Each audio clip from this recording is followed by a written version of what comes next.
Within hours of the attack on the United States after 9/11/2001, a small group of Special Operations Forces were called upon to go after the perpetrators of those attacks. A large number of those special operators were U.S. Army Special Forces, also known as the Green Berets. This monument, known as the Horse Soldier Monument, is a testament to those warriors who went forward shortly after, just days after the initial attacks on 9/11 into the rural areas of Afghanistan. But what's interesting about it is that this horse soldier, who's legendary, Green Berets are legendary for working by, with, and through indigenous populations. They work with peasant farmers, rural villagers, tribesmen, to help them stand up against tyranny. These are the guys that went in right after 9/11, and within 90 days, just a couple hundred of them, evicted the Taliban and Al-Qaeda from Afghanistan. They did, with just a couple of hundred people, what divisions and hundreds of thousands of Soviets, British forces, and other empires could never do in Afghanistan. And they did it all from the bottom up. Initially, after being ejected from the country, the United States completely changed the way we were fighting this war. After these horse soldiers pushed the Taliban out of the country, we settled into the longest war in our nation's history.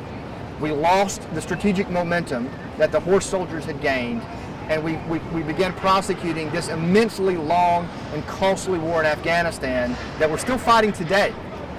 And to me, I just think it's ironic that this horse soldier is sitting behind a 10-foot fence on the corner of the 9/11 memorial. No one walking by right now, no one that works at the memorial, no one that volunteers at the memorial really even knows that this horse soldier is here. Did you guys know this was here? I'm just curious.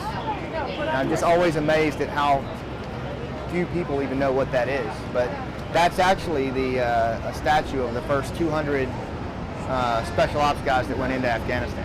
And almost all the fighting was done on horseback. I think what's ironic is that what this horse soldier statue represents is an approach to dealing with Islamist violent extremism that we have completely forgotten about as a nation. The same way that we've forgotten about this horse soldier and put it behind a fence, the way to defeat violent extremists, we've forgotten about that, and we've put that behind a fence as well.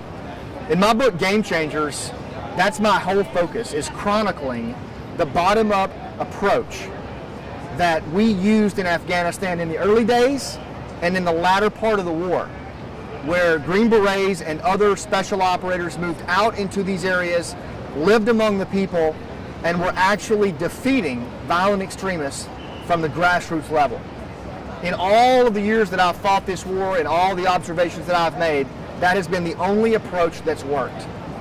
And I think for the sake of our country, for the sake of our future, for the memory of all those people that have fallen here, until we get that horse soldier from behind the fence in both reality and in terms of just learning our lessons, we're doomed to keep repeating the same ones over and over again. As long as that statue sits behind that fence, the real lessons of how to fight this war are going to remain a mystery to us. For that reason, I hope that you'll check out my book, Game Changer. I hope that you'll read, reflect, and share, because it's much more than a book. It's about a movement. It's about everyday Americans recognizing that something's not working in this war, that we've got to stand up and demand that our political leaders change how we fight it. Let's get back to what worked. Let's defeat Islamist violent extremists and make our children safer at home and secure our freedoms here in the U.S. and with all of our allies. I'd like you to visit our website and order the Game Changers book. Read, reflect, share, and help us change the game in how we defeat Islamist violent extremists.